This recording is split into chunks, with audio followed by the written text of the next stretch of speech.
Welcome back to Newsday. Thank you so much for sticking with us. Now joining us to review some of the headlines of today's newspapers from all around the world are Arise News analysts Emmanuel Ifeni and Dayo Shobowale. Mr. Emmanuel Ifeni. Good afternoon, Vimba. Good afternoon, Cynthia. Good afternoon, Dayo. Good afternoon. Yes, we'll start the review with this day, Nigeria's newspaper of record. The lead story, federal government convenes emergency meeting to address rising food prices. Insists no food shortage in country. Accuses opposition of using high cost of food, naira depreciation to cause crisis. Urges millers, major traders to make their reserves available. Tinubu directs committee to take immediate steps to arrest situation. Lawmakers tell stakeholders to open national food reserve. Explore grain importation orders. APC, PDP, trade blame over protests in Kano, Niger. Yes, the president is back after his 2-week private visit to France. And the reality of the moment, the people are hungry and they are protesting. And well, measures taken, emergency meeting. That meeting will go on for a couple of days. And what will they come out with? Do we have food in the reserve? Do we have grains in the strategic grain reserve? Because that reserve has not been attended to in a while. In the 8 years of President Muhammadu Buhari, the Minister of Agriculture was almost absent. If I ask you the name of the Minister of Agriculture under President Muhammadu Buhari, I'm sure you will not remember because he was not very active. And of course, the insecurity in the land, which has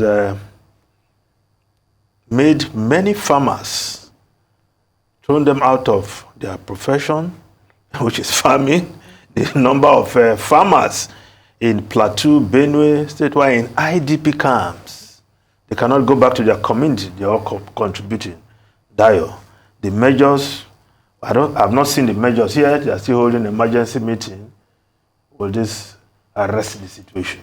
But they see that headline there. Yes. He said they have food reserves. They call on food reserves and open the food reserves and call on millers, people to release food into the market. That's the supply chain. Once say they don't have it, that's what the minister said. That's what the meeting is all about. To implement how they will release the food. What's concerning is that we're having an emergency meeting on an issue that was declared as a state of emergency last year. Last year. So the emergency has been ongoing. The president declared emergency on food security. So what has been done between then and now? But you know, you go to the market, you see food stuff. But the problem is We've just discussed inflation. that at length now. Yes. I'm not going to discuss that again. But that is the problem. Food inflation, over 100% increase in onions, plantain, 98% yam over the last 1 year. So the people cannot afford the food, clear. Food stuff in the market.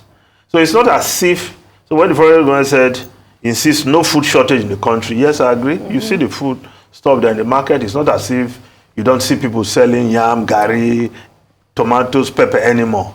You go to mile 12 market, of course, foodstuffs are coming in, but they are very expensive.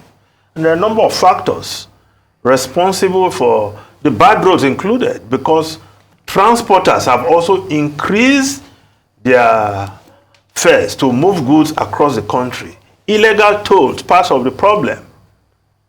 One calculation last week said, trailer drivers, they pay as much as 250,000 naira illegal tolls along the way.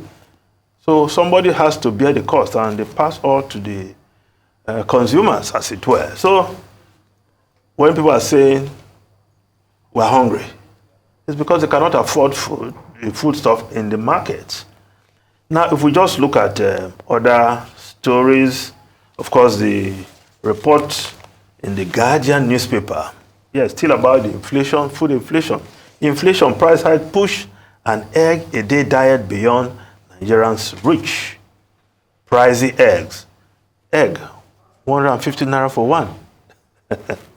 Now, 3,600 naira per crate of egg. I'm sure by next week, if you check, it will go up beyond that. So it's a major problem in the country, food inflation. But the good news, perhaps, some of Yemi Cardozo's measure as reported in the Business Day newspaper. Cardozo's FX reform delivered a record $844 million single-day trade. Yes, the turnover in Nigeria's foreign exchange market jumped to $844 million February 3rd, according to the FMDQ Security Exchange Limited.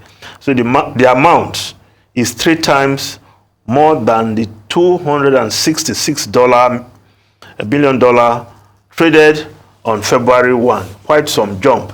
And this is being attributed to the fact that more money, more foreign exchange was made available to the market as a result of the number of measures Yemi Cardozo, the central bank governor, had pushed out in the last couple of weeks.